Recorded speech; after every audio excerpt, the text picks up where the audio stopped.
സമ്പത്ത് ശരിക്കും മനസ്സിലാക്കിക്കോളൂ പൊന്നാര മുഅ്മിനീങ്ങളെ. സമ്പത്ത് ഹലാലും ഹറാമുകളും നമുക്ക് സംഭവിച്ചു പോയതൊക്കെ മാപ്പ്, അള്ളാഹുവിനോട് മാപ്പ് ചോദിക്കണമെങ്കിൽ നമ്മൾ ആരിന്ന് പറ്റിയിട്ടുണ്ടോ അവർക്ക് മാപ്പ് ചെയ്തു കൊടുക്കണമെന്നാണ്. എല്ലാ നിലക്കും ഓരോന്ന് ഉദാഹരണം പറയാൻ നമ്മുടെ മുമ്പിൽ സമയമല്ല. നമ്മുടേതല്ലാത്ത ഒരു സാധനം നമുക്ക് ഉപയോഗിക്കാൻ പറ്റൂല. ദയവ് ചെയ്തിട്ട് മനസ്സിലാക്കുക. ഗർഭിണികളായ പെണ്ണുങ്ങളൊക്കെ നാട്ടില് പ്രസവ വേദന എടുത്ത് വിഷമിച്ചിട്ട് നാട്ടില് ഗർഭം ഉണ്ടാവുമ്പോഴേക്കും എന്ത് ചെയ്യും? ചെറുപ്പക്കാരൊക്കെ ആദ്യത്തെ പ്രസവക്കാണെങ്കിൽ പ്രത്യേകിച്ച് കുറെ കുങ്കുമൊക്കെ അയച്ചു കൊടുക്കും. അല്ലേ, കുട്ടിയാലെ ചൊറുക്കുണ്ടായിക്കോട്ടെ എന്നായിക്കോട്ടെ. ആ കുങ്കുമം കുടിച്ചാൽ ആ കുട്ടി ചൊറുക്കില്ലാതൊക്കെ ഉണ്ടാവുക. ആ പാട്ടെ ചിലപ്പോൾ ചൊറുക്കുണ്ടായതുണ്ടാവും, ആയിക്കോട്ടെ. ആ കുങ്കുമൊക്കെ കുടിച്ചിട്ട് പ്രസവ റൂമിലേക്കാണ് ചെന്ന് കഴിഞ്ഞാൽ പ്രസവിക്കണില്ല, ഓപ്പറേഷൻ വേണമെന്നും വേണ്ടാന്നും രണ്ട് കൗല് അങ്ങോട്ടും ഇങ്ങോട്ടും പുതിയാപ്പിളും കൂട്ടരും പെണ്ണിന്റെ ഉമ്മയും വാപ്പിയും ഒക്കെ ഇടങ്ങാറായി നടക്കാണ്.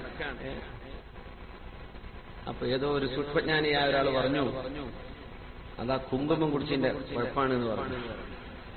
അപ്പൊ അതിലിപ്പോ എന്താ കുഴപ്പം? ഇവനാകെ 1500 രൂപ 2000 രൂപ ഗൾഫിൽ ശമ്പളമുള്ളൂ എന്നറിയാം. ആ പൈസ കൊണ്ട് കുങ്കുമം വാങ്ങൂലെന്ന് ഉറപ്പാണ്. ഇവൻ ഏതോ അറബിന്റെ പാലസിൽ നിന്ന് ഉടന്നും പെടുന്നു അടിച്ചു മാറ്റി കൊണ്ടുവന്ന് അതാണ് കൊടുത്തിട്ടുള്ളത്. പിന്നെ എങ്ങനെ അത് ശരിയാവുമോ? പൊന്നാര മുഅ്മിനീങ്ങൾ ആലോചിച്ചു. ഈ കിട്ടണത് മുഴുവൻ ഹലാലാന്ന് ഉറപ്പിക്കണ്ട. പൊരുത്തല്ലാത്ത എങ്ങനെ ഇപ്പൊ ഈ വിലപിടിപ്പുള്ള 200-500 ഗ്രാമിന് വിലപിടിപ്പുള്ള സാധനം എങ്ങനെ അറബിളൊക്കെ ഇട്ടിരുന്നില്ല? നിങ്ങൾ അടിച്ചു മാറ്റാന്നല്ലാതെ കിട്ടുമോ? എന്നിട്ട് അതിവിടെ നാട്ടിൽ കൊടുക്കുക, പാലൊക്കെ അരച്ച് കുടിച്ചുകൂടെന്ന് പറഞ്ഞിട്ട് അപ്പൊ പ്രസവം അടങ്ങാറാവും. പൊരുത്തപ്പിടിക്കേണ്ടി വരും. മാപ്പ് ചോദിക്കാം. തമാശ പറയല്ല, എന്ത് ചെയ്യാം? മാപ്പ് ചോദിക്കാം. അങ്ങനെ സംഭവിച്ചു പോയതുണ്ടാവും.